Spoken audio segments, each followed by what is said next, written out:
एक सुदामा नाम का ब्राह्मण था, उससे मित्रता हुई, बहुत गहरी मित्रता हुई। जब शिक्षा पाकर भगवान पहुंचे मथुरा में और सुदामा जी सुदामापुरी में पहुंचे, उद्धव को बहुत बड़ा ज्ञान का घमंड था। उस ज्ञान के घमंड को गोपियों द्वारा तोड़वाया। सुखदेव जी कहते कि आगे बड़ी सुंदर कथा का वर्णन किया है।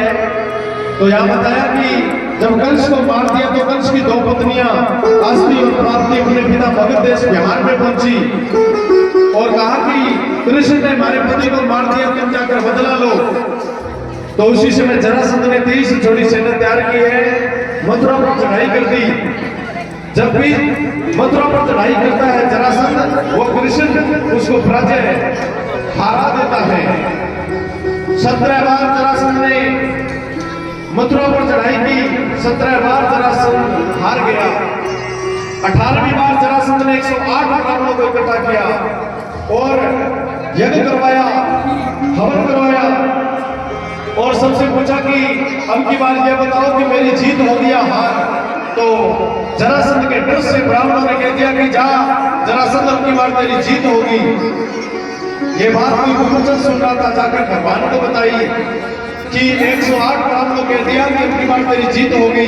तो भगवान ब्राह्मणों की रक्षा के लिए, भगवान उन ब्राह्मणों की रक्षा के लिए अपनी हार को स्वीकार करते हैं। लेकिन ब्राह्मणों को कोई कष्ट नहीं आने दिया।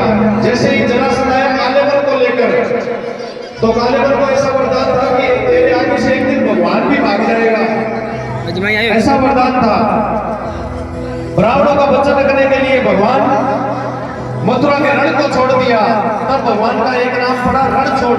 बोलो रणछोड़ भगवान की। भगवान मथुरा से आगे आगरा की तरफ, आगरा से भागते भागते बाईपास पहुंचे ग्वालियर रोड। ग्वालियर रोड होते हुए भगवान पहुंचे धौलागी राजस्थान, जिसको आज धौलपुर बोलते हैं। बहुत बड़ा पर्वत है, पर्वत में प्रवेश कर गए।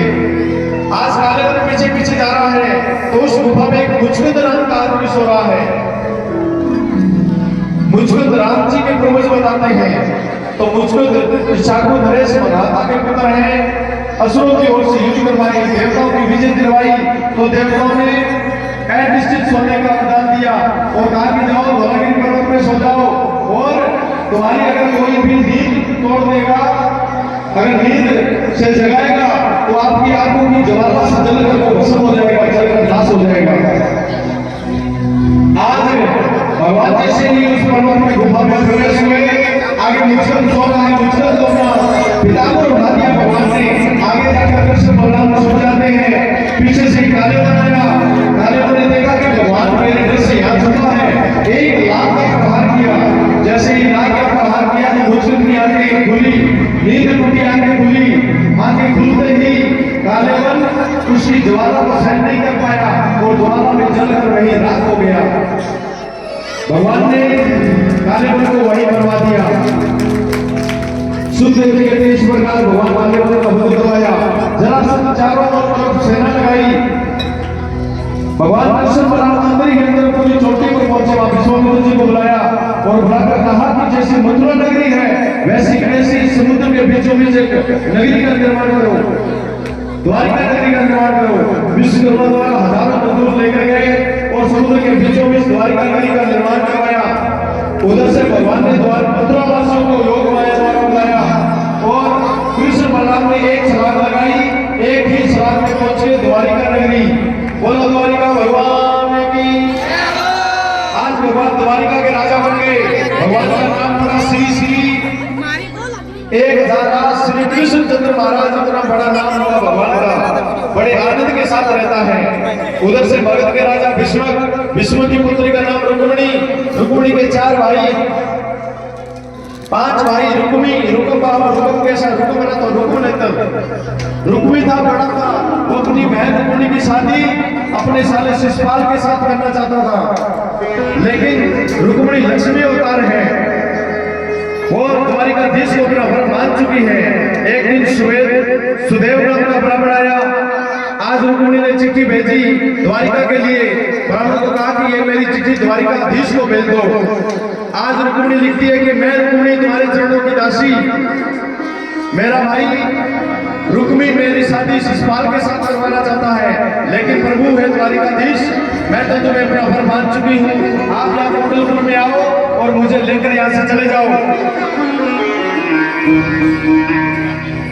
आज वो चिट्ठी उस ब्राह्मण ने द्वारिकाधीश को पहुंचाई।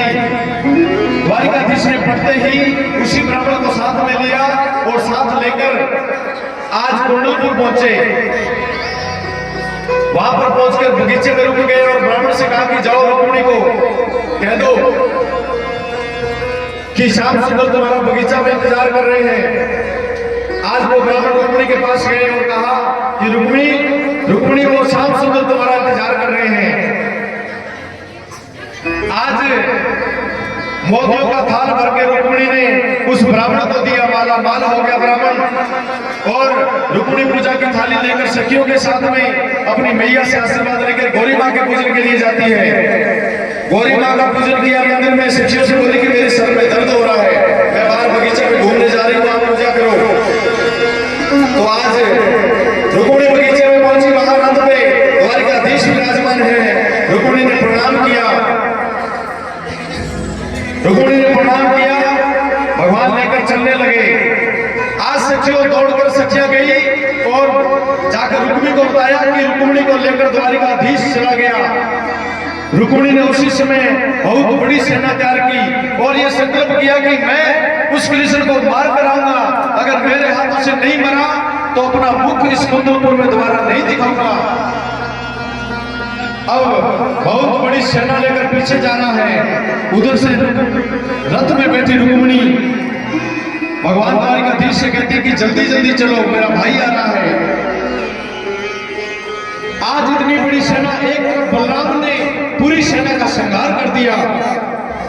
भगवान ने रुक्मिणी को पकड़ लिया और पकड़कर रथ के पीछे बांध लिया। रुक्मिणी को दया आई कि हे प्रभु, हे द्वारिकाधीश, मेरा भाई है, इसको छोड़ दो। भगवान ने उसका मुंडन किया और छोड़ दिया।